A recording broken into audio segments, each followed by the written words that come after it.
Good evening. Tonight we're going to take a look at this really cool battery case from ZEROLEMON for the Samsung S23 Ultra. Should also work with the S22 Ultra, but what we have is the S23.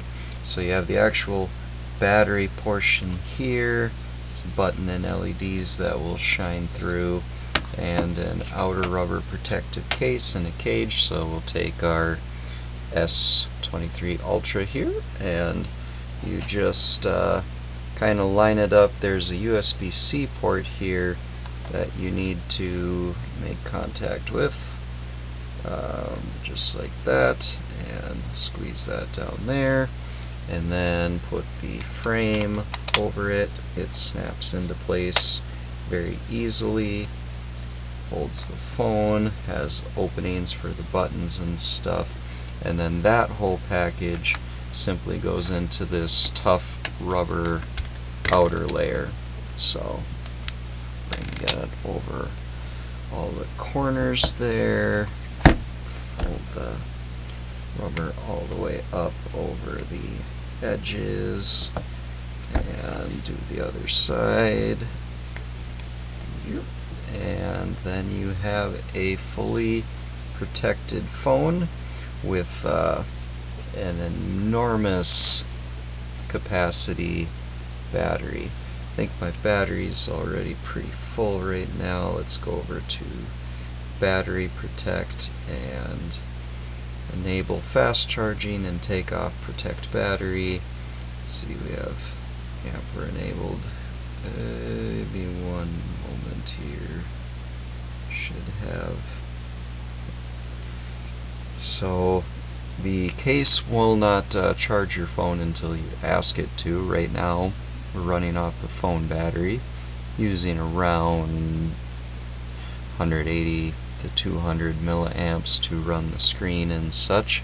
So if you press and hold this button back here, then the battery of the case comes online and the phone will begin to charge from the battery. So we have fast charging enabled, it looks like, and this number I believe is a net number. So this number represents energy going in and out. So you saw we were using about 200 milliamp hours, give or take, before just to run the screen and whatever's idling. So we're probably actually getting 2 full amps out of the battery pack, and then when you subtract what it's taking to run the screen and things, that's the remaining net number that's actually able to go back into the battery pack. So over 1.5 amps, pushing 2 amps. Is probably 2 actual amps coming out of the battery pack if I were to just guess or infer from these numbers here. So a really good charge rate, and a battery indicator here. All of these buttons for volume and everything work just fine. I have no issues with the buttons. I have no issues with access to the S Pen. That's easily removed from the bottom of the phone, just as normal. You can still access a USB port. It's not the one going into your phone, and that is supposed to still work with Android Auto and things. I haven't actually tried it. Wireless Android Auto is the way to go if you have the option for that, is what I'll say about that. So I don't have to really worry about data on that port, or even really charging. You can charge the case and you can pass through charge the phone with that. So I can grab a USB-C cable and it will charge the case even though the case is in the process of charging the phone. Wonder if that actually makes it any quicker. Probably not, but unknown. Never seen that before. Doesn't know what's happening now. Okay, it just had to think about it a little bit. So charging rate hasn't really changed substantially. It doesn't look like. It's about the same. But it was doing pass-through because after I unplugged it, it's renegotiating the charge connection. So let's see. Well, apparently that just cut the case off. Yeah, it will charge, and it will do pass-through charging. It works with wireless chargers. I have this this aftermarket or third-party wireless charging guy here, and I can put that on there. It has a green LED that lights up, and not really sure if it looks like it's doing pass-through charging of some sort, because the charge rate actually went down a lot. And this particular phone wireless charger, I know, is not the fastest one in the world, but it gets the job done. So there might be something, the wireless might be not as fast of a pass-through. Okay, so we're back to discharging. The phone battery is off. We can still just plop this on any old wireless charger, and it immediately will start charging. It said something about fast charging down there. It's not getting much off of this right now. That's interesting. That's probably the wireless charger's fault. I haven't seen this with any of the other ones. This was just the one that I happened to be playing with lately and happened to grab. So that's a little slower than I would have expected, but turn on the battery. It's charging. It's figuring out that rate, which is, we know, between 1.5 and 2 amps. Then I put it on the wireless charging cradle, and maybe it was just misaligned before too. I couldn't really say for certain, but in one way or another, the wireless charging does still work with this case, as well as cable pass-through charging. We went down to about a 0.5 amp there.